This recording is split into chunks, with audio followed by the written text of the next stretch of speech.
날 엄청 많이 추워졌죠?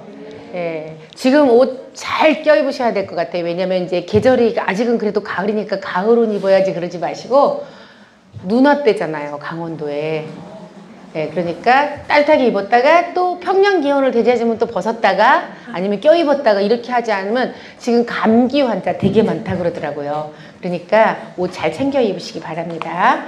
지난 시간에 이어서 이제 성경 말씀에 대해서 하는데 이제 마지막 그러면 우리가 성경을 어떻게 공부하고 우리의 생명의 양식으로 삼아야 합니까? 이렇게 질문했습니다.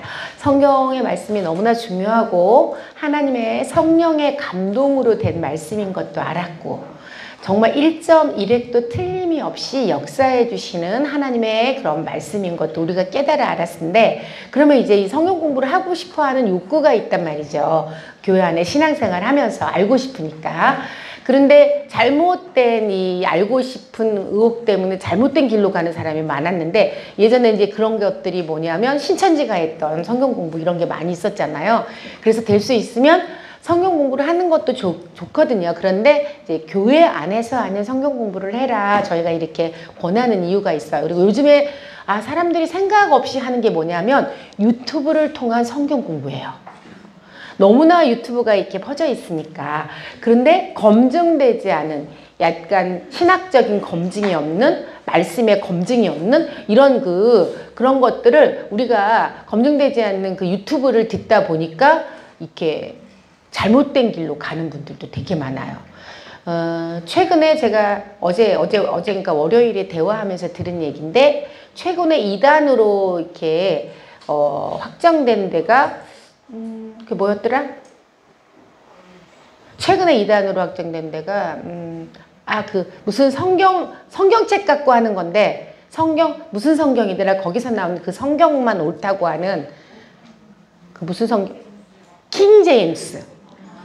킹제임스 성경의 말씀만이 올바른 말씀이다 하고 거기에서 해석하는 것만 이렇게 신앙생활하는 그리고 그것만을 한 게 정동수 목사님이라든가 그 목사님이 근데 유튜브에 되게 많이 올라와요 그분이. 이제 잘못 듣다 보면 목사님의 설교니까 괜찮겠지 했는데 최근에 이단으로 완전히 판명이 됐거든요. 그러니까 그런 것들이 우리가 듣기에는 목사님의 설교 말씀이고 성경의 말씀이야 라고 하고 들었던 것들이 우리를 잘못된 길로 사실은 이런 잘못된 것은 성경은 어떻게 해석하느냐에 따라서 신천지도 될 수 있고 신천지도 성경 말씀 갖고 하거든요. 그러니까 진짜 중요하거든요. 그래서 정말 검증이 된 그래서 우리의 교회 안에서 하고 있는 성경 공부를 하는 게 좋다라고 우리가 왜 세회den교회는 자꾸만 다른 데서 성경 공부 못하게 하고 약간 너무나 협소하게 성도들을 구속하고 속박한다고 생각하는 그런 분들도 계시거든요. 근데 그렇지 않아요. 너무나 이게 사상이라든가 문화라든가 이런 것들은요. 또 그리고 이렇게 성경적인 종교라든가 이런 것들은 우리도 모르는 사이에 잠식이 돼요.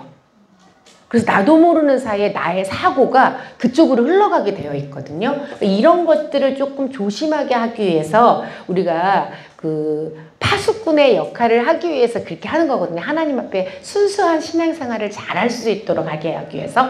그런데 그거를 약간 너무 편협된 시각으로 우리를 속박하고 구속하는 거로 이렇게 이해하시는 분들이 되게 많더라고요. 근데 그거는 아니다. 안전하게 그런 신앙생활을 하기 위해서 그런 거라고 이해를 해주시면 좋을 것 같아요. 그럼 성경 공부를 어떻게 해서 생명의 양식으로 삼느냐? 먼저는 이제 들어야 된다고 얘기했죠. 왜냐면 믿음은 들음에서 나기 때문에. 그런데 이제 저녁마다 하는 우리 이제 개역개정 성경 우리가 이렇게 잠 안 올 때 틀어놓고 잔다고 그렇게 얘기하잖아요. 우리 기현호 장로님이 하시는 그 성경 공부 그것도 되게 좋고 김혜령 권사님 되셨어요. 이제 김혜령 권사님이 하시는 성경 말씀 그것도 있어요. 그다음에 이제 우리 목사님은 신은경 권사님이 하시는 왜냐면 딕션이 되게 좋기 때문에 들을 때 이게 발음 이런 게 너무 좋고 우리 이렇게 딱딱 꽂히는 게 좋아서 그런 분들 검증된 이런 분들 거를 듣는 게 좋겠다 이런 얘기를 하셨거든요. 들으면 되게 좋고 또 제가 지난 시간에도 말씀드렸듯이 이 성경의 말씀을 성경 공부를 구태여 할 필요가 없는 것이 목사님의 설교를 듣다 보면 굉장히 굉장히 깊이까지도 목사님께서 지금 설교를 준비하시기 때문에 듣고 또 들으면 그 어떤 성경보다도 탁월한 그런 공부가 될 수 있을 것 같아요. 또 항상 말씀을 묵상하고 읽는 것도 필요하겠죠. 그리고 암송해서 말씀이 우리 안에 있으면 하나님께서 우리에게 응답해 주실 때, 제가 그랬잖아요. 우리 안에 말씀이 내재되어 있으면 주님께서 응답을 주실 때 그 말씀을 통해서 역사해 주시더라. 그 말씀이 없으니까 저한테는 예전에 약간 그 신묘막측한 은혜를 주시긴 하셨지만 주님도 얼마나 다급하셨겠어요. 제게 말씀이 없으니까 그렇게 형광펜으로 그어진 것처럼 보이게 하시는, 그렇게까지 해서 제게 말씀으로 주고 싶으셨던 하나님의 그 마음을 알고 나니까 저의 그 부족함이 깨달아지더라고요. 근데 지금은 이제 말씀을 저희가 예배를 통하여서 많이 듣다 보니까 우리 안에 말씀이 우리 심령에 우리가 육적으로 지적인 우리를 생각하거든요. 말씀을 묵상하고. 근데 그렇지 않고 말씀을 자꾸 들으면 우리 심령 안에 말씀이 저장되어 있다가 나는 지금 암송을 해보려고 해. 그러면 못하지만 어느 순간에는 그 말씀이 떠오르게 하신 하나님. 우리가 이제 영적인 하나님의 세계이니까 영적으로 그 말씀이 기억나게도 하시고 떠오르게도 하시고 그런 은혜를 주시더라고요. 그러니까 많이 들으면서 여러분들이 막 나는 이제 갱년기가 와서 금방 있었던 일도 잊어버리는데 어떻게 말씀을 묵상하지? 고민하지 마세요, 여러분들. 많이 설교 말씀을 듣다 보면 그 말씀에 성령이 저장이 되었다가 다 이렇게 나오게 된답니다. 저도 지금 이제 갱년기 하면서 금방 있었던 일도 잊어버리고 심지어는 금방 대화했던 집사님 이름까지 불러놓고 또 이름도 기억 안 나요. 근데 이제 제 나이가 돼보면 다 공감하실 거예요. 그러니까 아줌마가 5시 모여야지만 한 문장이 완성된다. 갱년기 아줌마들은 5명이 모여야지 한 문장이 완성될 수 있습니다. 제가 예전에 실제로 그랬잖아요. 단어 하나를 생각하는데 3명이 생각을 못 해냈다고. 그러니까 그럴 정도로 다 이해되잖아요. 그러나 영적인 우리의 내면적인 우리는 우리 안에 영으로 저장되어 있다. 신비에 새겨져 있다. 어느 순간에 하나님께서 주시고자 하실 때 떠오르게 해주신 하나님의 은혜를 주시더라. 그러니까 말씀 많이 들어오시고 많이 성경도 읽으시고 그러면 승리할 수 있습니다. 로마서 10장 17절에 보니까 지난번에도 말씀드렸죠. 그러므로 믿음은 들음에서 나며 들음은 그리스도의 말씀으로 말미암았느니라 했어요. 들음에서 난다는 거죠. 많이 설교 말씀을 들으세요. 목사님의 설교 말씀을 아까 얘기했던 것처럼 검증 안 된 유튜브에 막 여러 가지 설교 말씀을 들으시고, 저는 잘 모르는 분들도 다 아시는 분들이 계시더라고요. 전사님, 이분이 이런데 무슨 단체가 어떤 데서 그걸 어떻게 그렇게 잘 알았대? 유튜브에 다 나와요. 알고리즘으로 다 떠갖고. 근데 그 알고리즘을 따라서 올라오는 분들이 검증된 분들은 아니다라는 거 꼭 주의하시기 바랍니다. 자, 요한계시록 1장 3절에 보니까 이 예언의 말씀을 읽는 자와 듣는 자와 그 가운데에 기록한 것을 지키는 자는 복이 있나니 때가 가까움이라. 말씀을 읽고 듣고 또 기록한 것을 지키는 자에게는 하나님의 복이 있고 때가 가까웠다, 이런 일을 하고 계시거든요. 읽고 듣고 여러분들이 그 말씀을 지킬 수 있는 그런 신앙생활을 하시면 좋을 것 같아요. 자, 3번째, 행복한 신앙생활을 하기 위해서는 예배 생활을 잘해야 합니다. 이렇게 얘기를 했어요. 저도 사실은 새가족이 오게 되거나 신앙생활을 처음 하시는 분들에게 가장 강조하는 게 예배예요. 결국은 우리는 우리가 복음을 전달해서 그분을 궁극적으로 어떤 사람이 되게 하는 거냐면 구원받게 하고 참된 예배자로 세우는 일을 하는 거거든요. 그래서 우리가 전도하는 사람들 이렇게 얘기하거든요. 우리는 다 전도자예요. 그래서 예배자로 세워서 그가 하나님 앞에 참된 예배자가 되기까지의 모든 일련의 과정이 다 전도자의 모습이라는 거죠. 여러분들은 양육을 하니까 예전에 어떤 분이 저를 찾아와서 그러는 거예요. 전사님, 저는 맨날 이제 뭐를 하는 분이었냐면 교회에서 행정 일을 하시는 분이셨어요. 행정. 저랑 같이 평계원에서. 실은 저희는 행정 일을 교회 사무실에서 하고 있지 않고 평신도 사역개발원에서 모든 행정 업무를 다 해요. 모든 성도에 관련된. 그런데 그게 다 볼런티어들, 그 보수를 받지 않고 봉사의 일을 하시는 분들이 한단 말이죠. 근데 이제 현장에 나가서 양육을 하고 막 이런 그 우리 집사님이 와서 이 집사님에게 얘기를 한 거예요. 집사님 맨날 앉아서 컴퓨터만 두들기면 영이 죽는다. 죽은 영이 된다. 나는 가서 현장에 가서 막 양육을 하고 다니니까 나는 산영이고 집사님에게는 이제 결국은 말은 표현은 그랬지만 너의 영이 죽어가고 있다. 이렇게 얘기를 했나 봐요. 그러니까 너무 우울해가지고 제가 맨날 앉아서 이렇게 이 컴퓨터만 두들기고 있으면 저의 영이 죽나요? 이렇게 얘기를 하는 거죠. 그렇지 않아요, 여러분.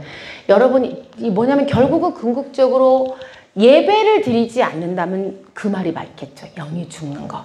궁극적으로 우리를 봉사의 일을 잘 세워서 하나님의 양육하여서 봉사의 일을 하게 하면 우리는 하나님 앞에 잘 살아나고 어떤 봉사가 됐든 기쁨으로 감사로 감격으로 하게 되면 그거는 하나님이 빚진 자의 마음으로 감당하는 일인데 이 일은 영이 살고 이 일은 영이 죽고 이러진 않죠. 아니 근데 이제 이런 예는 있어요. 좀 특수하게 담임 목사님이 어떤 말씀을 하셨냐면 약간 우리가 사역을 할 때 저희 이제 평신도 사역 개발의 평신도 사역자 중에서는 교구 총무의 역할을 하시는 분들도 있고 양육을 하시는 분들도 있어요. 새가족부에서.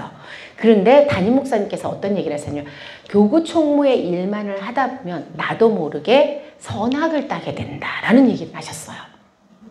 그 얘기는 뭐냐면 양육을 하게 되면 영을 성령의 내 안에 임재하셔서 그와 내가 같이 양육을 받으면서 우리의 영이 살리는 영이 되고 생명나무가 될 수 있는데 왜냐면 생명을 잡아주고 양육이라는 게 그런데 이제 교구 총무의 역할은 일에 집중하고 은혜를 받지 않고 다니다 보면 너의 신앙생활은 이건 잘못됐고 이건 옳고 이건 그렇지 않고 네 심령이 이렇고 막 판단하게 되니까 자칫 선악을 따게 될 수도 있으니 반드시 교구 총무들도 그 양육은 한두 건은 꼭 하도록 해라 라고 담임 목사님이 처음에 저희 이제 평경 교육을 목사님이 해주시기도 하시고 그러셨거든요. 그때 당부를 하셨는데 최근에는 너무 여러분들도 바쁘고 교육을 이렇게 다 받으시니까 양육 간사들이 또 이제 양육을 받고 난 뒤에 성도들의 어떤 양육교사도 역량의 차이가 약간 있더라고요. 가르치는 은사가 있고 그래서 양육을 잘할 수 있는 분들로 이제 성도들에게 보내지만 어느 누구도 양육은 다 가능하다 제가 이렇게 말씀을 드렸잖아요. 왜냐하면 양육이라는 것이 막 가르치기만 하면 되는 게 아니라 내가 은혜가 있어서 체험이 있으면 간증하고 나누는 것이기 때문에 다 가능해요. 여러분 그리고 이제 이렇게 교육을 들으면서 우리가 우리를 바라볼 수만 있고 하면 다 괜찮아요 여러분. 그래서 지금은 근데 할 수만 있으면 양육을 하면서 성도의 영혼을 위하여서 섬겨보고 또 집중해서 그 영혼을 놓고 기도해보고 이런 것이 훨씬 유익이 되는 것은 사실입니다. 그래서 누구는 뭐 죽은 영이고 그렇지는 않다. 어떤 사명이든 그 부분은 좀 아시면 좋을 것 같아요. 자 그래서 그런데 제가 이제 그분에게 드린 말씀이 그러나 만약에 집사님이 이 일을 한다고 해서 예배를 소홀히 한다거나 나는 이거 막 이런 일을 하기 위해서 그러면 집사님의 영은 죽을 수밖에 없겠지요 라고 말씀을 드린 적이 있어요. 예배가 그토록 중요해요. 그래서 우리 목사님이 그 생명나무 하실 때 가장 먼저 예를 들었던 그 대상이 누구였어요? 누구였어요? 마리아였죠. 발알의 여인 마리아. 왜냐하면 마리아와 마르다를 놓고 비교해 주시면서 그렇게 발 아래에서 말씀을 통하여서 은혜 받고 했기 때문에 주님의 가실 길을 예비할 수 있었고 주님의 말씀에 은혜를 받았기 때문에 주님의 의중을 하나님의 뜻을 분별할 수 있었다 이렇게 얘기를 했어요. 그거는 선악을 따는 거하고 다르더라. 은혜를 받으니까. 그런데 은혜를 받지 않으면 우리가 하는 것들이 나의 생각이 내가 주인이 되어서 판단하게 되고 하기 때문에 어떻게 돼요? 선악을 따게 되겠죠. 그죠? 뭐든지 하는 것이 다 선악이냐는 아니에요. 분별하여서 우리가 하나님이 주신 은혜로 분별하여서 하는 것들은 사실은 선악은 아니에요. 당연히 분별해야죠. 영적으로. 너무 무지하여서 성경에서 뭐라 그랬냐면요. 무지한 것도 죄라 이렇게 했거든요. 그래서 막무가내로 우리가 어떤 그런 그 분별이 없는 신앙생활 이거는 광신자죠. 광신자. 분별함이 없이 열심을 다해서 하는 신앙생활은 광신자가 될 수밖에 없습니다. 그러나 하나님의 은혜를 받아서 하나님이 주시는 분별을 가지고 신앙생활을 하는 것이 그것이 생명나무거든요. 그래서 분별해야 되는데 그 분별하는 데는 예배를 통하여서 받은 은혜가 우리 안에 있고 우리 안에 내주해 주시는 성령이 생명의 성령의 법에 사로잡혀야지만 가능하다라는 거죠. 1년에 지금까지 해오는 모든 그 뉴트로 브릿지 교육이 뭐예요? 내가 십자가에 죽어져서, 그죠? 내가 이제 생명의 성령의 법으로 쓰임받는 생명나무의 사람이 되라는 거예요. 로드십의 사람. 이게 이제 참된 우리가 그리스도인이고, 그리고 하나님이 보시기에 우리에게 기대하는 그리스도인의 모습이다. 이렇게 얘기를 하고 있는 거거든요. 모든 교육에 지금 가고 있는 길이 그거거든요. 그래서 예배 생활을 잘해서 예배 생활을 통하여서 하나님이 가장 기뻐하는, 왜냐하면 하나님께서는 예배를 우리에게 너가 드려도 좋고 안 드려도 좋고 그렇게 얘기하신 게 아니라 명령으로 주셨단 말이죠. 반드시. 그래서 하나님 앞에 우리가 전도해서 그분이 잘 성장해서 참된 예배자가 되기까지를 우리가 그분을 잘 전도해서 하나님 앞에 인도한 거라 이렇게 얘기를 하는 거예요. 그래서 전도 현장에 나가서 복음을 전하는 사람이 되었건 또 교구에서 생명순장이 되어서 그분을 섬겨서 예배로 나올 수 있도록 해주는 사람이 되었건 또 이제는 양육을 하여서 그분이 하나님이 원하시고 기뻐하시는 그 생명나무의 사람이 되게 해서 예배자로 세우는 사람이 되었건 다 모두 다 총체적으로 보면 결국은 어떻게 참된 예배자로 세워서 복음의 일을 해서 전도하는 복음의 역사에 크게 보면 하나라는 거죠. 하나. 이거는 좋고 이거는 틀렸고 예전에 흑백 논리로 뭐 요거는 옳고 이게 우선이야. 너는 이거를 해야 돼. 네가 이거를 해야 돼. 막 이렇게 하시는 분들이 있던데 그렇지 않다. 모두 다 큰 틀로 보면 하나다. 이렇게 생각하시면 될 것 같아요. 그래서 하나님께 예배드리는 것은 우리 그리스도인의 생활에서 가장 중요한 일이고 이런 예화를 들어주셨어요. 이 예배가 얼마나 중요한지에 대해서는 예화를 들어주셨는데 예배를 일반 성도가 예배를 2달 쉬어버리잖아요. 예배를 드리지 않으면 일반 사람과 똑같아져 버려요. 세상 사람과.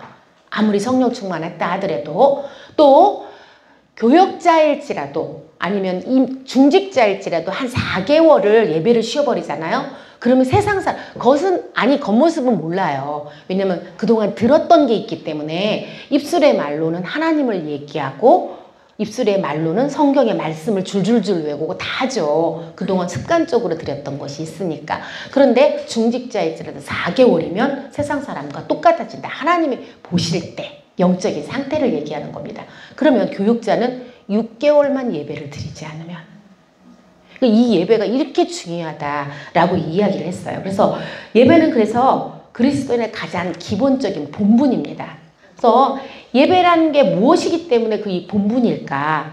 살아계신 하나님의 임재를 느끼는 자리예요. 여러분 예배가 착각하시는 분들이 예배 시간에 되게 늦게 오세요. 목사님 설교 나 예배 안 늦었다 이래요. 목사님 설교가 아직 이제 시작 막 하시면 아니에요, 여러분. 예배 처음 시작부터 마지막 축도하는 그 순간까지 모든 그 시간에 하나님께서 주인 되어서 임재하고 계세요. 실제로 설교 말씀만이 예배가 아니라는 거죠. 그 모든 예배의 일련의 과정이 다 예배예요, 여러분. 그리고 그 예배는 누가 받으시냐면 우리가 말씀만 들으러 가는 게 예배가 아니라 우리를 통하여서 예배 드리는 우리를 통하여서 찬양과 경배를 하나님께서 받으시는 것이 곧 예배예요. 근데 사람들이 착각해서 나 예배 드리러 왔어. 내가 이제 예배 드리러 왔으니까 내가 말씀만 들으면 돼. 내가 듣고 가는 거로 생각을 하잖아요. 아니에요, 여러분. 여러분이 산 제물이 되어서 드려지는 예배는 곧 구약시대 때 제사예요. 제사는 뭐예요? 제물을 하나님 앞에 드리는 거였단 말이죠. 맞죠?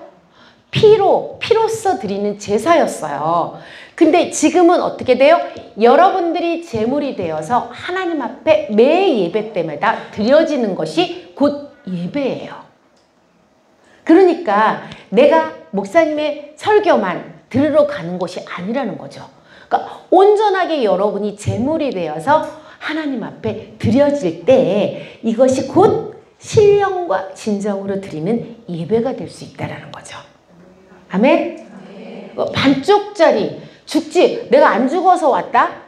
내 자아가 살아있고 여전히 내가 살아있고 그러면 하나님께서 사실은 우리를 죽지 않은, 만약에 구약시대라고 하면 우리 오집사님이 하나님께 제물로 드려져야 되는데 안 죽어서 왔어.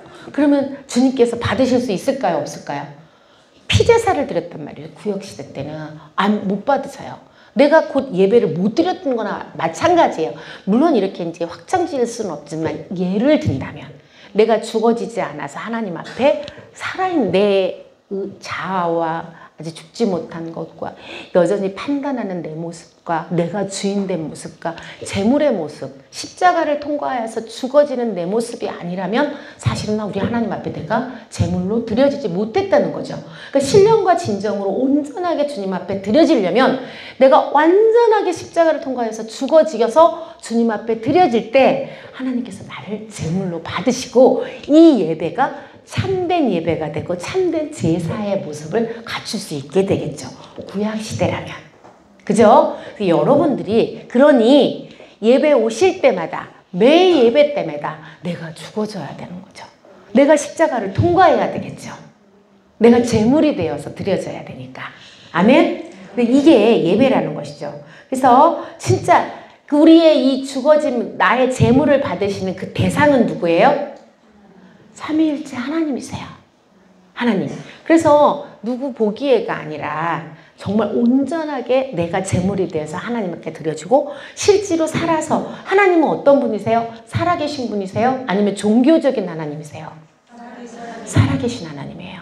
하나님이 그 예배 가운데 임재하고 계세요. 실제로. 그러니까 여러분들이 죽어질 때야 내 모습이 내가 제물로 드려지고 십자가를 통과하여서 제물로 드리고 주님은 그것을 흠양해 주시고 우리하고 영적인 교제를 나눌 수 있는 그런 아름다운 그런 예배가 될 수 있겠죠. 그런 마음, 여러분들에게 그런 예배에 대한 기본적인 마음이 본질적으로 조금 있으면 그러면 좋겠다 싶어요. 그래야 허겁지겁 아니면 늦지막하게 예배 아니면 또 예배 드리는 모습도 죽어지지 않고 내 자아가 살아있고 내 생각이 살아있고 내 모든 것이 살아있어서 내가 주인이 되어서 목사님의 설교마저도 하나님의 말씀마저도 막 내가 토막 내서 들을 것만 듣고 뺄 건 빼고 아니면 내가 또 거기에 불평하고 이러니까 이 예배가 온전하게 드려지지 못하고 내가 은혜 받지 못하는 거죠. 은혜 받지 못하는 사람들은 제가 항상 얘기했잖아요. 남을 탓하지만 결국은 내가 죽어지지 않았다. 내 모습이 받을 만한 그릇이 드려질 만한 제물 되지 않았기 때문에 하나님께서 우리에게 은혜를 주지 못하신다라고 얘기했잖아요.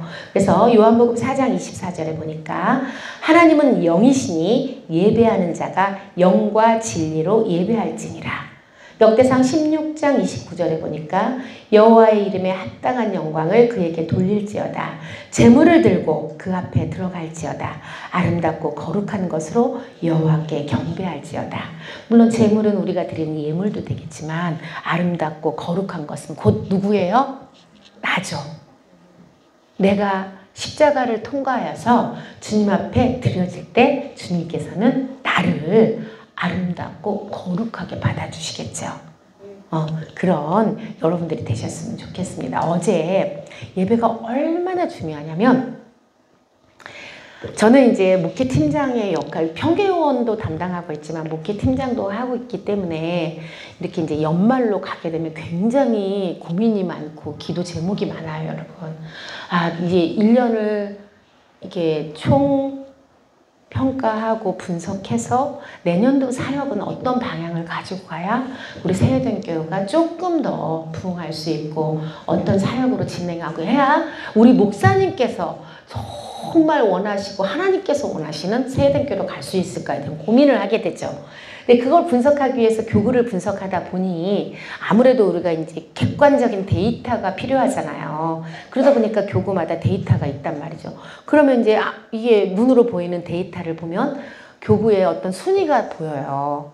어떤 그 교구는 물론 이제 현장에 직접 제가 간 건 아니니까 데이터로만 보니까 그래서 정말 최하위고 정말 약하고 연약한 교구가 보여서 이제 교육자 면담을 하면서 이야기를 들어주고 현장의 소리를 들어주면서 아 그러면 내가 한번 그 교구를 들어가 보겠노라 이렇게 얘기를 해서 날짜를 잡았어요. 그래서 연휴가 끝나고 들어오세요 전사님 이렇게 이제 교육자분들이 이야기를 해서 날짜를 잡고 제가 어제 들어가게 됐거든요.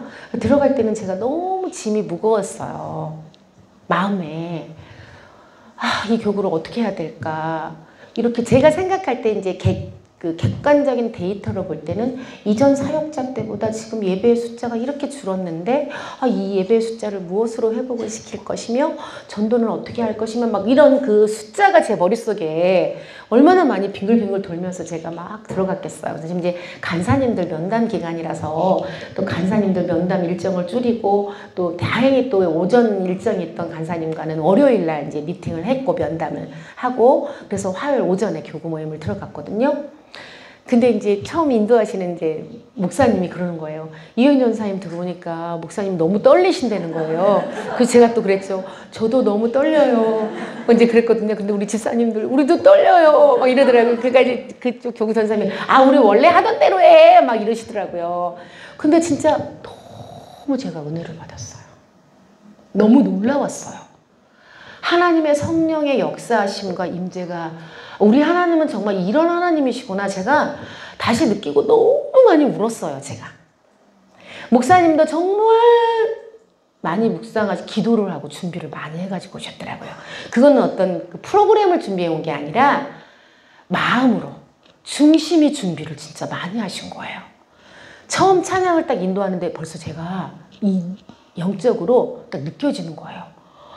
거기서부터 눈물이 흐르더라고요. 그리고 정말 기도를 하는데 그 기도 속에 그 성도들도 펑펑 울고 목사님도 모두 다 전도사님도 다 함께 숫자는 비록 적게 나왔으나 그곳에 임재하시는 학원에서 제가 모였는데 제가 10년 전에 양육을 했던 부부가 그 학원을 오픈한다고 해서 제가 10년 전에 신방을 갔던 그 학원에 그 자리더라고요. 10년 전에 딱 10년 2004년도에 신방을 갔더라고요 제가. 근데 그런 학원에서 하는데 벌써 일꾼이 되어서 교구의 일꾼이 되어서 그 전도하는 장소로 제공하고 정말 열심히 사역하고 있더라고요. 꽃이 맡았을 때 부부 양육을 하면서 했던 곳인데 근데 그렇게 내가 연약하다고 생각하고 이 교구를 어떻게 하면 좋을까? 하나님은 어떻게 이 교구에 하나님 제가 어떤 도움을 주면 좋을까요? 막 정말 그렇게 기도를 하고 갔는데 내가 이렇게 염려할 것이 없구나. 하나님이 하시면 정말 아무 문제가 없는 것을 이렇게 충만한 것을 이들을 하나님께 쓰실 것을 하나님이 이 한 사람 한 사람을 하나님이 쓰시고 하나님이 일하시는 분은 여호와신데 우리는 그냥 도구일 뿐인데 우리의 심령이 은혜 받은 심령이면 되는데 제가 그 응답을 받았어요. 그리고 거기 그 자리에 있던 막 성도들이 진짜 우시고 목사님도 우시고 정말 그렇게 기도 그러고 나서 이제 너무너무 잘하는 게 뭐였냐면 제가 이제 뭐 다른 교구들도 들어가보면 뭐 형식이 있잖아요. 어떤 매뉴얼이 있어요. 먼저 담임 목사님과 교회를 위한 기도를 하고 뭐하고 근데 목사님은 그렇게 하지 않고 기타를 치시면서 먼저 성도들의 그 영혼 나의 심령의 채워짐을 먼저 놓고 기도를 하더라고요. 찬양을 하고 그리고 뜨겁게 채워진 그 심령을 가지고 그때서야 목사님을 위한 기도와 교회를 위한 기도와 영혼을 위한 기도를 하더라고요. 근데 그런 것들도 너무 좋았어요. 그래 우리가 항상 어떤 매뉴얼대로 정해진 어느 교구가 막 정해진 대로만 하니까 너무 식상하기도 하고 뜨거워지지도 않아요. 형식적인 너무 답답하고 그런 경우도 제가 경험을 했는데 여긴 그렇지 않더라고요. 숫자는 비록 적으나 그리고 제 마음에 하나님께서 이들을 일당백으로 천군만마로 쓰시겠구나라는 응답을 제가 받고 너무 기쁘고 감사하고 감격적인데 이제 그러고 난 뒤에 나눔을 하시더라고요.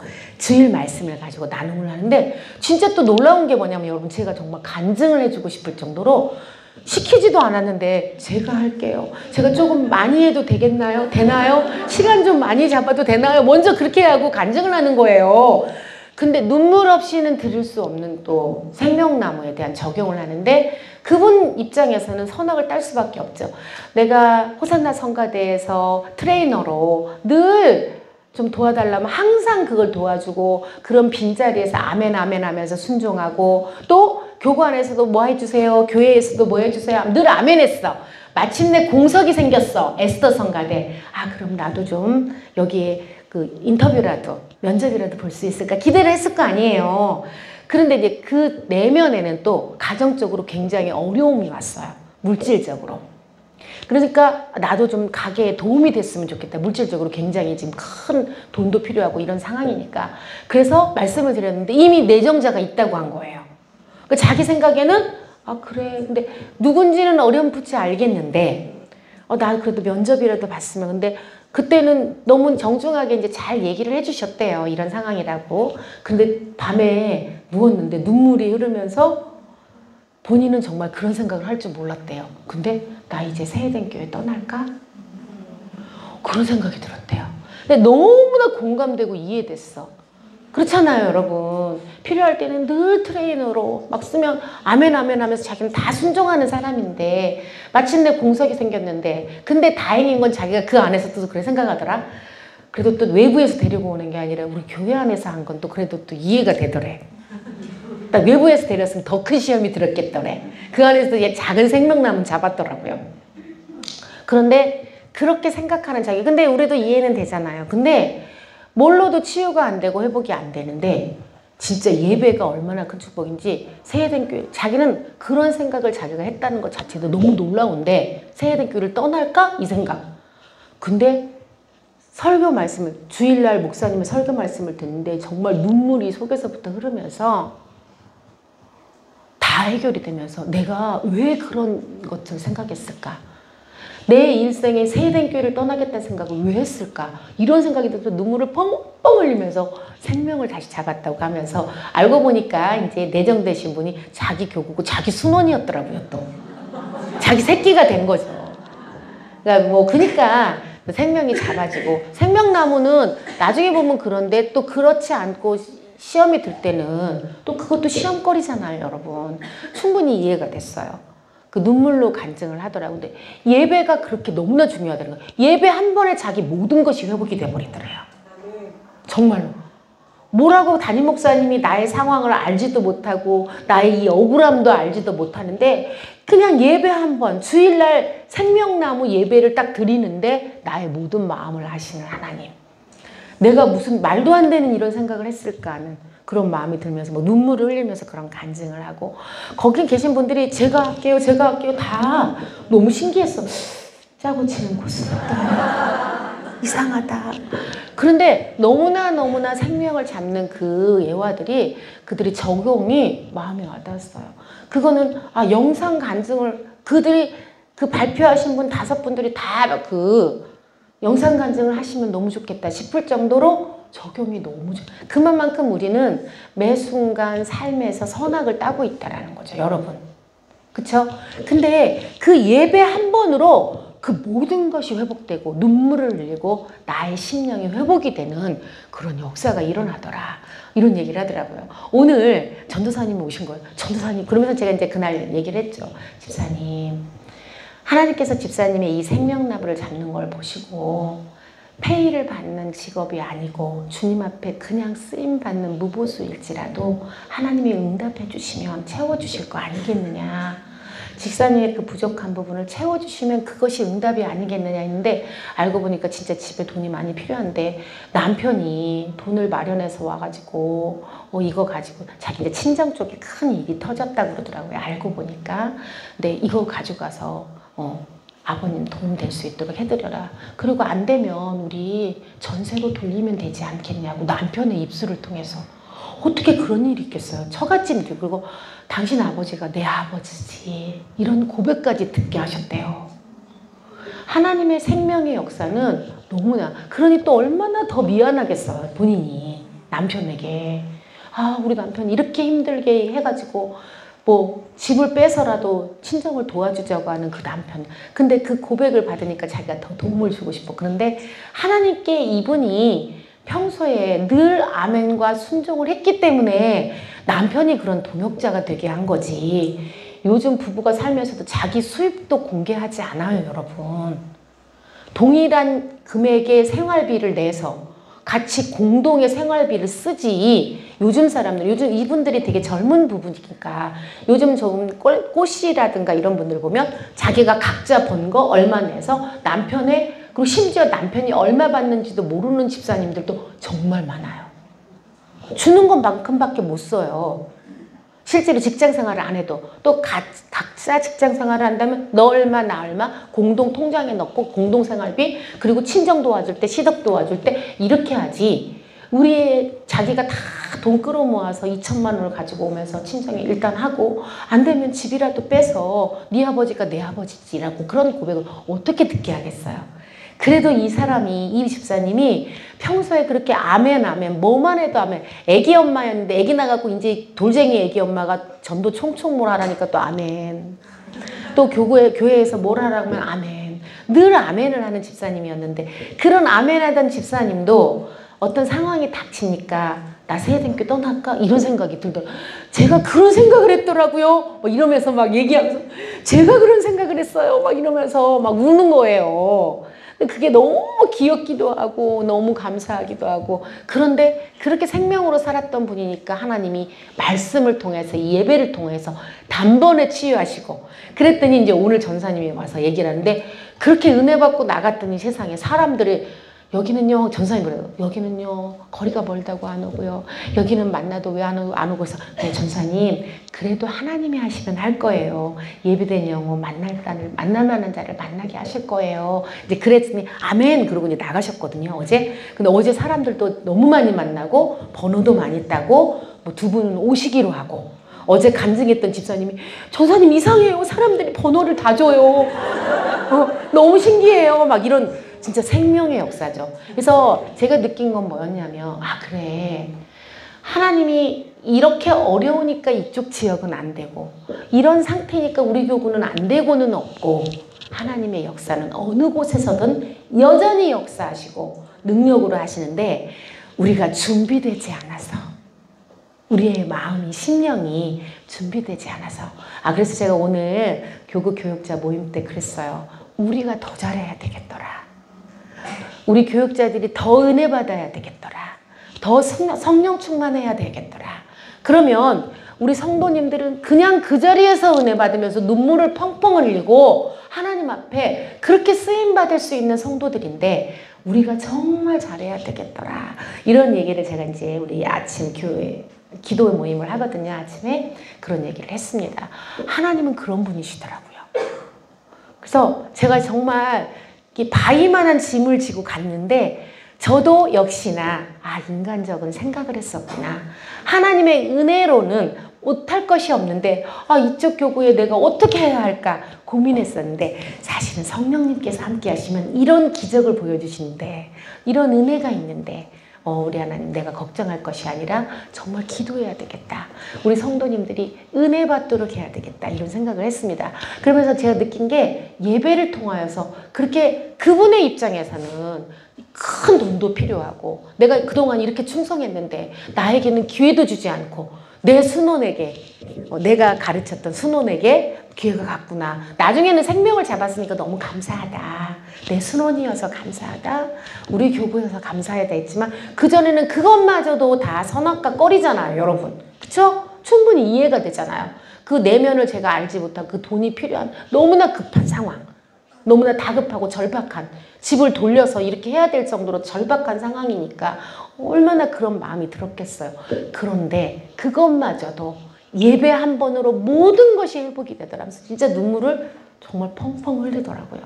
같이 했던 분들이 다 운 거예요. 그 고백을 들으면서. 하나님은 그런 분이시거든요, 여러분. 예배를 통해서 이렇게 치유와 회복을 해주시는 하나님. 그리고 평소에 그분이 그렇게 생명으로 순종하는 분이었으니까 하나님 말씀을 통해서 단번에 해결하시죠. 또 우리 이제 권사님의 간증도, 그러면서 제가 그날 이렇게 돌아오면서 너무 잘 왔다. 내가 너무 잘 가봤다. 우리 하나님께서 이런 역사를 일으키시는 그 현장을 보니까, 그래, 우리 교구들이 그런 거지. 어떤 방법론적인 게 아니지. 은혜지. 은혜만 있으면 되는 것을. 그런 생각이 들더라고요. 그래서 여러분들도 내가 지금 닥친 문제가 있어서 저에게 기도 부탁, 제가 입구에 들어오는데 기도 부탁하시는 우리 권사님도 계시고 그러더라고요. 근데 여러분, 은혜면 하나님이 해결하지 못할 것이 없어요. 은혜면. 그러니까 내가 은혜 받고 내가 은혜 받으면 돼요. 그래서 지금 BTS 기도회 하잖아요.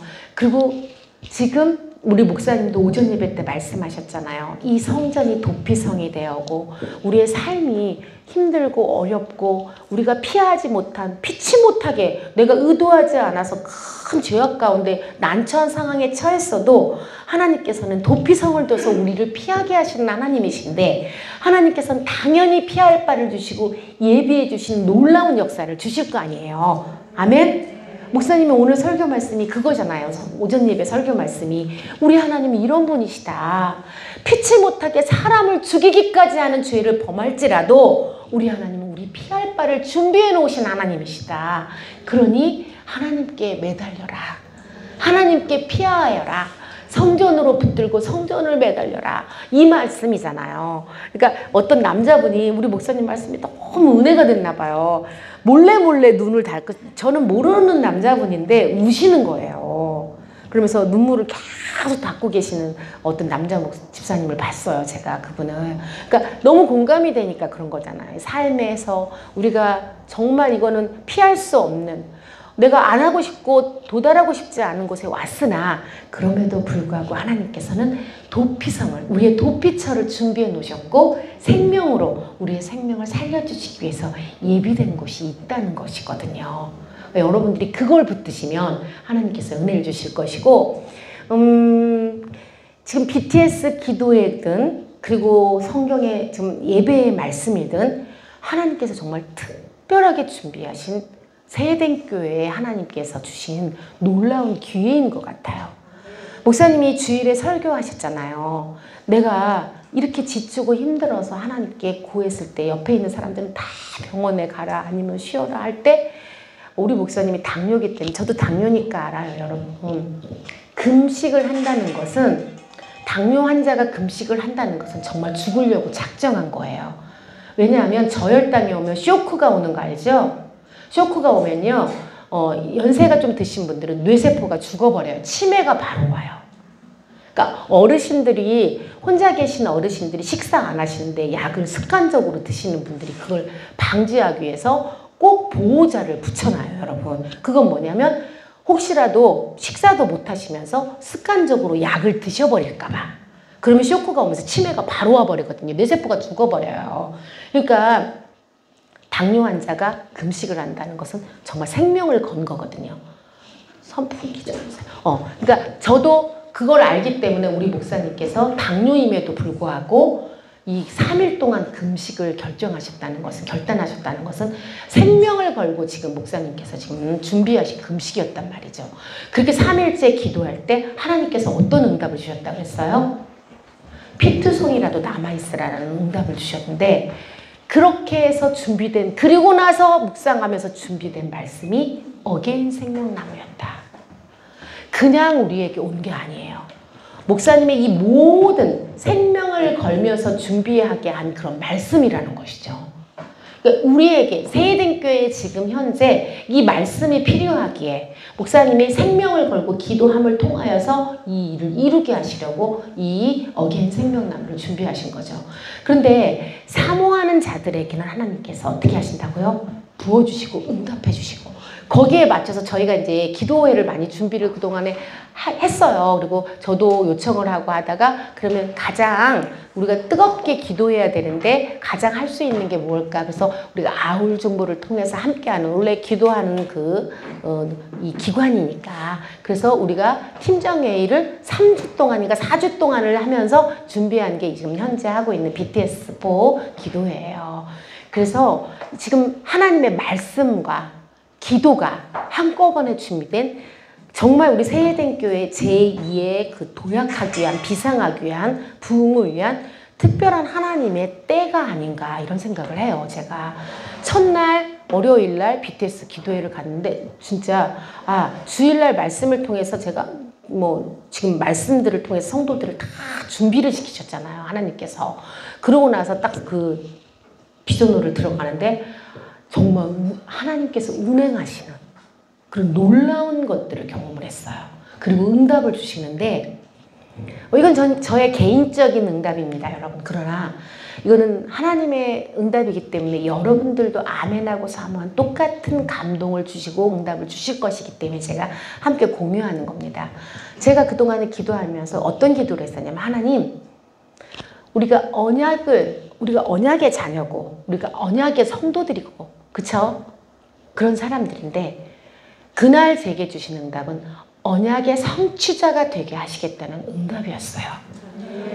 그러니까 여러분들도 그걸 사모하시면 BTS 기도회를 통해서 뜨겁게 기도하시면 여러분들의 각 사람에게 주신 언약들이 있을 텐데 하나님께서 그 언약의 성취자가 되게 해주시겠다는 하나님의 응답을 너무 하나님의 언약의 자녀들이고 하나님 정말 언약의 가정이고 언약의 세대된 교회고 제가 이런 기도를 성취자에 대한 기도는 해본 적이 없는데 그날 제게 주신 감동이 언약의 성취자가 되게 해주시겠다 하나님의 그런 응답을 받아서 너무 감사했어요. 여러분들도 기도하세요.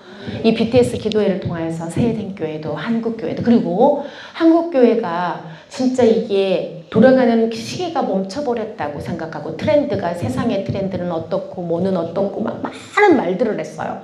그리고 저도 심지어 우리 세대된 교회를 놓고도 저는 많이 걱정을 하고 근심을 했어요, 여러분. 그날 월요일 저녁이었으니까 월요일 낮에까지도 제가 그날 낮에 이제 우리 면담하는 우리 간사하고 제가 월요일마다 산행을 한다 그랬잖아요. 산행을 하면서 했던 이야기가 뭐냐면 나는 우리 세대된 교회는 정말 특별한 교회였잖아요, 여러분.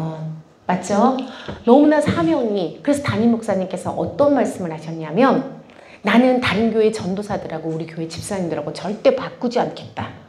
이런 말씀을 하실 정도의 자신감이 있었어요. 왜 그랬어요? 그만큼 우리 교회 집사님들이 그 믿음의 아니면 사명자로서의 것들이 다른 교회 교육자하고 바꾸지 않을 정도로 뜨겁고 정말 대단했기 때문에 목사님의 자랑이었다는 거죠. 그런데 이제 요즘은 제가 생각하는 저도 이제 어떤 교회 일들을 안에서 그 깊이 보다 보니 점점 변화여져 가는 세대된 교회를 조금 목도하는 거예요. 인간적인 시선으로. 봉사도 안 하고 싶어 한대. 식당을 왜 저렇게 바꾸셨나요? 했더니 봉사자들이 너무 불평이 많대. 또 심지어 제가 면담을 해보니까 김장도 안 하고 싶어 해. 돈 주고 사 먹으면 안 돼요. 뭐든지 다 돈으로 하자는 거예요. 그리고 이제 무슨 회의를 하는데 총려선교회에서 사업을 안 하고 싶어 한대요. 예전에는 반찬도 뭐도 약간 강제성도 있고 번거롭기도 하고 귀찮기도 했죠, 여러분. 솔직하게. 맞죠? 총려선교 사업하면 막 뭐가 이렇게 떠안겨지면 팔아야 되고 그런데 그런 것들을 당연하게 생각하는 거죠. 없애버리는 것들에 사라져가는 것들에 그러다 보니까 이제 정작 우리 추수감사절이었는데 우리 이제 이거는 제가 저의 걱정과 근심을 얘기하는데 해결받았기 때문에 말씀드린 거지 어느 기관을 제가 폄하하려는 그런 거는 절대 아니에요, 여러분. 모든 기관, 제가 맡고 있는 기관도 마찬가지죠. 봉사하는 게 싫어요. 하는 게 싫어져, 점점. 그러다 보니까 사업비가 부족하니까 추수감사 절기 때 이 과일 장식하는 것도 부족하게 돼버린 거죠.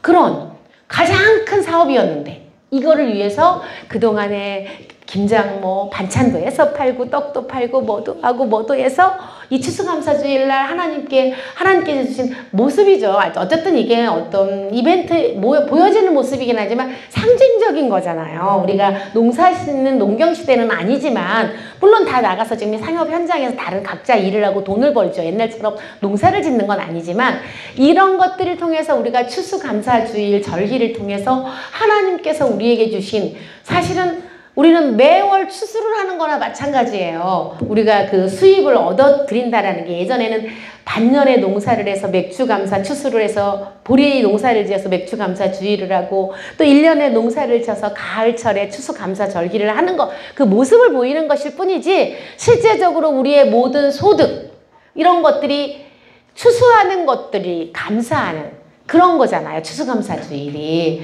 그래서 그걸 보여주는 일종의 퍼포먼스인데, 그래서 우리가 그 하나님의 사랑을, 하나님이 주시는 우리의 축복해 주시는 우리의, 하나님 축복해 주시지 않으면 우리가 이런 소득이 없을 텐데, 소득의 축복을 주신 그 하나님께 감사하는 그 절기인데 그것마저 사라져버려가는 이런 모습들을 보면서 무슨 생각을 했냐면, 아, 우리 세대den교도 자꾸만 썬데이 크리스천이 돼가나? 우리는 예전에 사명 감당하는 것이 밤늦게 11시, 12시까지 정말 그 영혼을 위해서 애쓰고 수고하고 나와서 봉사하고, 예전에는 국수를 삶아서 줬거든요. 막 허리가 나오도록 국수를 삶아서 성도들을 막 대접하고, 내 아이는 그 탄천에서 막 그 빠져서 콧물 나와도 나는 봉사하고 이게 기쁨이고, 이런 세대den교의 모습이었는데 어느 사이에 다 힘들어요. 그러니까 우리가 몸으로 하는 건 안 할 테니까 돈으로 하세요. 재정으로 하세요. 이렇게 하는 세대den교회가 돼버렸나? 이것 때문에 제가 사실은 월요일날 되게 그 마음이 힘들었어요. 우리 세대den교도 이렇게 썬데이 크리스천이 돼가나? 예배만 드리는? 여전히 캐톨릭에서는 봉사의 일을 하는 사람들이 많아져서 진짜 봉사로, 몸으로 봉사하고, 이것을 통해서, 거기는 그게 이제 봉사가 천국을 가는 어떤 조건이거든요. 그런데 우리는 아닌가요? 하나님께서 성도를 온전케 하여 봉사의 일을 해서 어떻게 교회를 세우는 것. 이게 교역자를 주신 그 이유라고 얘기를 하셨단 말이죠. 그럼 결국은 어떻게 성도를 온전케 해서 봉사의 일을 하게 해서 교회를 세우는 거. 그래서 하나님께서 마리아를 통해서 무슨 얘기를 했어요? 교회가 세워지는 곳마다, 이 복음이 증거되는 곳마다 이 마리아가 행한 일을 기억하여야 하리라, 기억하여 기념하여야 하리라 라고 말씀해 주신 거잖아요. 그죠? 이렇게 봉사에 옥합을 깨트려서 이 헌신을 하고 드려지는 이것들을 기억하라고 했는데, 이런 것들이 사라져버리는 이 교회의 모습이 어떻게 될 것인가에 대한 막 이 걱정과 근심이 저 혼자 막 걱정하는 거죠. 그랬는데 제가 그 월요일날 그렇게 하고 BTS 기도회를 딱 들어와서 기도를 하는데 제 마음에 하나님께서 이런 말씀을, 감동을 주시는 거예요. 이렇게 뜨거운 교회에서 너네 목사님처럼, 우리 목사님처럼, 소강성 목사님처럼 전 세계에서 이런 생명나무 설교를 누가 감히 할 수 있을까? 이렇게 깨어있는 주의 종이 계시고 이렇게 뜨겁게 눈물을 흘리면서 기도하는 이 교회를 내가 뭐하러 이렇게 걱정하고 염려하고 있었나? 그리고 멈추어버린 한국교회의 시계가 있다면 하나님께서는 세대den교회를 통하여서 이 시계를 다시 돌아가게 하실 것인데, 하나님께서 제게 주신 감동이었어요. 너무 감사했어요.